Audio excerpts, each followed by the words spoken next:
حضرت ابن عمر رضی اللہ تعالیٰ عنہ بیان کرتے ہیں، رسول اللہ صلی اللہ علیہ وسلم نے فرمایا، جب تم میں سے کوئی نماز جمعہ کے لیے آئے تو وہ غسل کرے۔ حضرت ابو سعید خدری رضی اللہ تعالیٰ عنہ بیان کرتے ہیں، رسول اللہ صلی اللہ علیہ وسلم نے فرمایا، جمعے کے دن غسل کرنا ہر بالغ شخص پر واجب ہے۔ حضرت ابو ہریرہ رضی اللہ تعالیٰ عنہ بیان کرتے ہیں، رسول اللہ صلی اللہ علیہ وسلم نے فرمایا، ہفتے میں ایک روز غسل کرنا ہر مسلمان پر لازم ہے، جس میں وہ اپنا سر اور جسم اچھی طرح دھوئے۔ حضرت انس بن مالک رضی اللہ تعالیٰ عنہ بیان کرتے ہیں، یہودیوں کا یہ طرز عمل تھا کہ جب ان میں سے کسی عورت کو حیض آ جاتا تو وہ اس کے ساتھ کھاتے نہ انہیں گھر میں ساتھ رکھتے۔ بس نبی صلی اللہ علیہ وسلم کے صحابہ نے آپ سے مسئلہ دریافت کیا تو اللہ تعالیٰ نے یہ آیت نازل فرمائی، وہ آپ سے حیض کے بارے میں مسئلہ دریافت کرتے ہیں، تو رسول اللہ صلی اللہ علیہ وسلم نے فرمایا، جمع کے علاوہ سب کچھ کرو۔ حضرت عائشہ رضی اللہ تعالیٰ عنہا بیان کرتی ہیں، میں اور نبی صلی اللہ علیہ وسلم ایک ہی برتن سے غسل کیا کرتے تھے، جبکہ ہم دونوں جنبی ہوتے تھے۔ آپ مجھے حکم دیتے تو میں ازار پہن لیتی، پھر آپ میرے ساتھ لیٹ جاتے جبکہ میں حیض سے ہوتی۔ آپ اعتکاف کی حالت میں اپنا سر مبارک میری طرف کر دیتے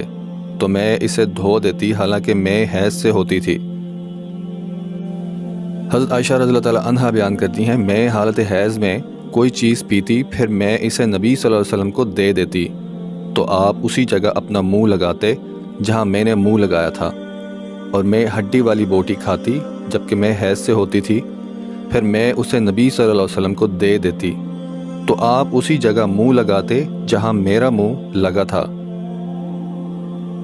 حضرت عائشہ رضی اللہ تعالیٰ عنہا بیان کرتی ہیں، نبی صلی اللہ علیہ وسلم میری گود میں ٹیک لگاتے اور قرآن حکیم کی تلاوت فرماتے، حالانکہ میں اس وقت مخصوص ایام میں ہوتی تھی۔ حضرت عائشہ رضی اللہ تعالیٰ عنہا بیان کرتی ہیں، نبی صلی اللہ علیہ وسلم نے مجھے فرمایا، مجھے مسجد سے چٹائی پکڑا دو۔ میں نے عرض کیا، میں حیض سے ہوں۔ آپ صلی اللہ علیہ وسلم نے فرمایا، بے شک تیرا حیض تیرے ہاتھ میں نہیں۔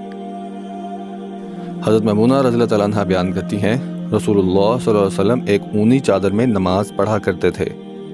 اس کا کچھ حصہ مجھ پر ہوتا اور کچھ آپ پر ہوتا، جبکہ میں حیض سے تھی۔ حضرت عائشہ رضی اللہ تعالیٰ عنہا بیان کرتی ہیں، فاطمہ بنت ابی حبیش نبی صلی اللہ علیہ وسلم کی خدمت میں آئیں اور انہوں نے عرض کیا، اللہ کے رسول، میں استحاضہ کی مریض ہوں، میں پاک نہیں رہتی، کیا میں نماز چھوڑ دوں؟